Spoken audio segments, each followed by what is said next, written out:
আগামী বছর ফেব্রুয়ারিতে জাতীয় সংসদ নির্বাচনের সম্ভাব্য সময় ঘোষণার পরপরই তৎপর হয়ে উঠেছেন নিষিদ্ধ আওয়ামী লীগের ইউরোপিয়ান শাখার সাংগঠনিক সম্পাদক জিএম কিবরিয়া।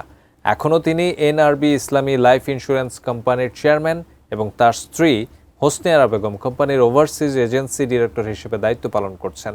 অভিযোগ রয়েছে দেশের বাইরে থেকে কিবরিয়া দম্পতি আওয়ামী লীগের রাজনৈতিক কর্মকাণ্ড পরিচালনা এবং দেশকে অস্থিতিশীল করতে এর বিভিন্ন অঙ্গ সংগঠনে অর্থায়ন করছেন। তারা কোম্পানিটির অর্থ লুটপাট করে ফ্যাসিবাদের অর্থের যোগান দিচ্ছেন বলে অভিযোগ রয়েছে। বীমা উন্নয়ন ও নিয়ন্ত্রণ কর্তৃপক্ষের তদন্তে উঠে এসেছে অনুমোদনহীন বীমা পরিকল্পনা বিক্রি, অতিরিক্ত ব্যবস্থাপনা ব্যয়, ক্যাশ ইন হ্যান্ডের নামে অর্থ আত্মসাৎ, প্রিমিয়াম জালিয়াতি এবং বিনিয়োগ অনিয়ম সহ বহু অভিযোগ। এ বিষয়ে তদন্ত করছে আইনশৃঙ্খলা বাহিনী।